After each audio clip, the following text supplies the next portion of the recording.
I need you to take a breath with me for a second, because what I'm about to say still doesn't feel real.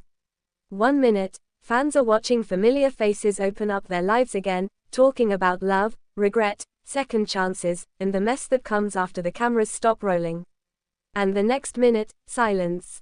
No warning, no goodbye, just a sudden feeling that something everyone trusted might have been pulled away without explanation. If you've felt that weird knot in your stomach lately, like something is off with 90 Day Diaries, you're not imagining it.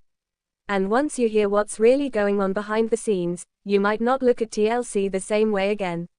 I know how dramatic that sounds. I know some of you are already thinking, shows get paused all the time. This isn't a big deal. I thought the same thing at first.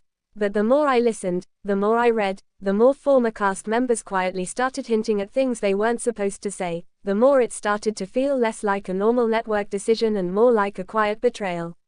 The kind that happens when the cameras are off and nobody thinks the audience will notice. Because 90 Day Diaries wasn't just another spin-off. It wasn't flashy, it didn't rely on screaming matches, flying drinks, or manufactured villains. It was raw, sometimes uncomfortable, sometimes boring in the most honest way possible.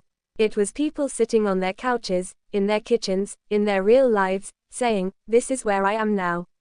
And for a lot of fans, that mattered more than anything else. If you've ever been through a breakup, a bad marriage, an immigration nightmare, or just felt lost after a big chapter of your life ended, 90 Day Diaries hit different. It felt like checking in on old friends. Friends who didn't always make great choices, but who let you see the consequences anyway. And now, without any official announcement, without any clear explanation, it feels like that door just slammed shut. Before we go any further, let me say this straight from the heart. If you care about the real stories behind reality TV, the stuff they don't put in trailers, the emotions they can't script, make sure you're subscribed to Talent Zone updates.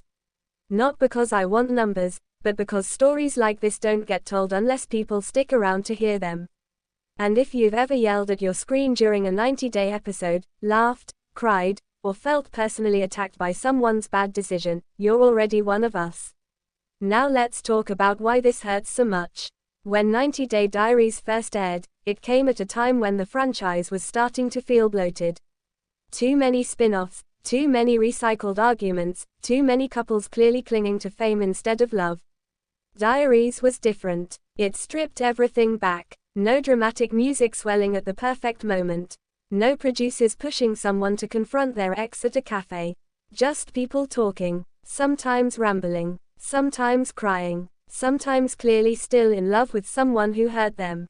For cast members, this show wasn't just exposure. It was therapy. For some, it was the only platform they had left to tell their side after being edited into a villain or a joke on their original season. Imagine trusting a network with your immigration status, your marriage, your kids, your mental health, and then finally getting a space where you feel heard. A space where you control the camera. Where you speak directly to the audience. And then imagine that space just disappearing. No press release. No "Thank you for sharing your journey." Just quiet. Behind the scenes, many of these cast members were already struggling. Fame from 90 Day Fiancé is a strange thing.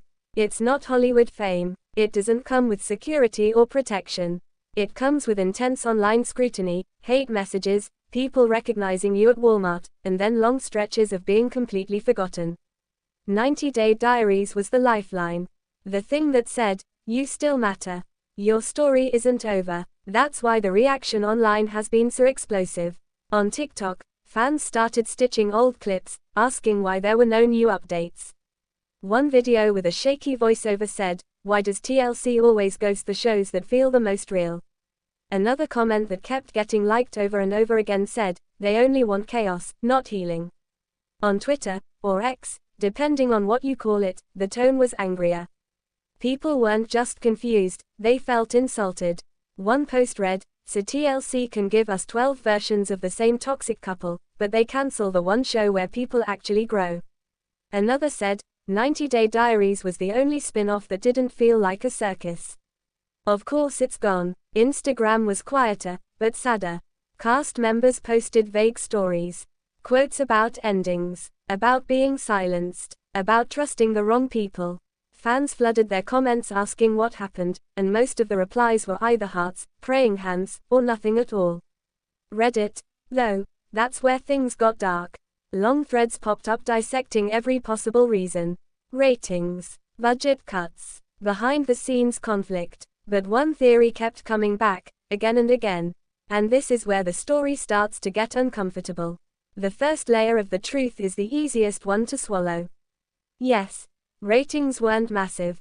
90 Day Diaries was never going to compete with the chaos-heavy spin-offs. It wasn't built for viral clips or explosive moments. It was slow, intimate, and in today's attention economy, slow is risky. Networks like numbers. They like spikes. Diaries offered something softer, something that grew quietly over time. And that may have made executives nervous. But here's the part nobody was ready for. Low ratings alone don't explain the silence. Shows with lower numbers usually get a farewell, a wrap-up, some kind of acknowledgement. This got nothing. The second layer is money. Insiders have hinted that Diaries was cheaper in some ways, but more expensive in others. Giving cast members more control meant less producer manipulation, but more legal oversight. More sensitivity, more risk. When people speak freely, they sometimes say things networks don't want said. About contracts, about editing, about how certain storylines were pushed. That kind of honesty makes lawyers sweat. The third layer cuts deeper. Several former cast members have quietly suggested that Diaries was becoming a problem because it humanized people the franchise had already labeled as villains. When viewers start to empathize with someone they were told to hate, it messes with the narrative. It makes audiences question earlier seasons. It makes them wonder what else was edited, twisted, or exaggerated. And once viewers start asking those questions, control starts slipping. The fourth layer is the most heartbreaking one. Some cast members had already filmed updates that may never air. Real moments, breakthroughs, relapses, apologies. Imagine opening wounds on camera, trusting that your story will be shared, only to find out it might sit in a hard drive forever. Not because it wasn't powerful, but because it was too real. And then there's the fifth layer. The one nobody wants to say out loud. There's a growing feeling among fans and insiders that TLC is slowly shifting away from anything that encourages reflection or accountability. Conflict sells. Healing doesn't trend as easily. And 90 Day Diaries, in its quiet way, was asking viewers to slow down and actually care. That might be the most dangerous thing of all for a franchise built on spectacle. I know what you're thinking. Am I overreacting? Is this just nostalgia talking? Maybe. But ask yourself this. Why do the shows that feel the most honest always seem to disappear first? Why do the loudest, messiest, most toxic storylines get rewarded with endless seasons, while the quieter ones get quietly erased?